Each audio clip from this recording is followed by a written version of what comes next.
On nous avait promis donc une livraison pour fin 2000. C'était quand fin, oui, c'était pour décembre et du coup on avait plus de nouvelles, hein, donc c'est quand même nous qui avons appelé plusieurs fois les promoteurs pour savoir ce qu'il en était. Et en fait c'est que par la suite qu'on a appris que Monsieur Marc-Pierre ne faisait plus partie de la société, alors que nous on n'arrêtait pas d'appeler que Monsieur Marc-Pierre. Et donc on s'est mis en relation avec Monsieur Hott, qui nous a fait quand même part du coup des retards sur le chantier. Et donc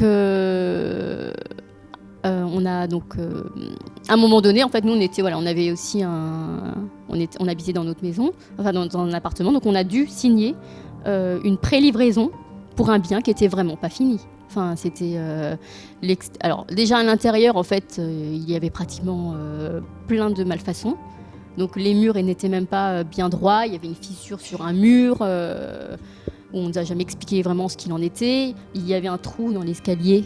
On nous a jamais expliqué ce qu'il en était. Enfin voilà, que c'était un problème au niveau du constructeur, mais que voilà, il n'y avait pas de solution. On nous a promis donc au niveau des fenêtres, hein, il y aurait un cache pour mieux isoler. Ça n'a jamais été fait. Donc voilà, donc on a quand même dû signer. Donc, et le plus gros, c'était vraiment les extérieurs, hein, ça c'est sûr. Une terrasse qui était vraiment mal faite. Les garages qui n'étaient même pas posés. Et les parkings, garages, enfin rien n'était fait, quoi. Donc c'est quand même un gros poste en termes financiers. Donc on a malheureusement dû signer, donc payer le solde de la livraison alors qu'on n'était pas dans le cadre d'une livraison complète. Quand on voit les plans, c'est tout magique, c'est tout beau. Là, c'était pas du tout ça, hein. Mais quand on a fait la pré-livraison, on savait pas dans quoi on allait habiter, quoi. Sachant que l'électricité définitive n'était pas posée. On était sur un chantier, l'électricité du chantier, c'était provisoire, c'était vraiment provisoire. On savait pas si ça allait s'arrêter du jour au lendemain.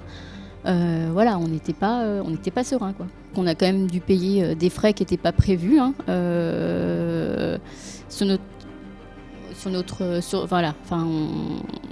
financièrement, je pense qu'on n'est pas les plus à plaindre, mais on a perdu de l'argent par rapport à cette opération. Et en plus, le pire, c'est qu'il faut qu'on finisse les frais, donc le reste des travaux à notre charge. Et ça, c'est quand même un budget qui n'était pas prévu.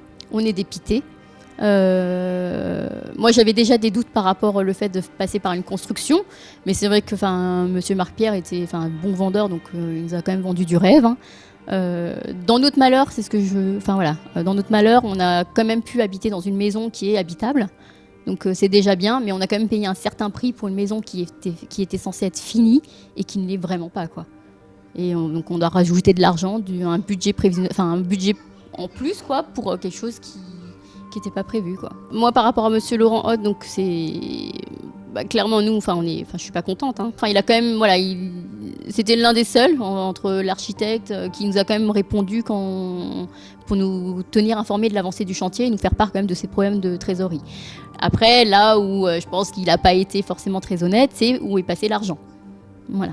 Ça, c'est le gros point d'exclamation, c'est qu'on a payé pour une prestation, même s'il y avait le chantier de Brumat pour lequel il y a eu des frais supplémentaires. Je ne pense pas que nos sous ont permis de payer que Brumat.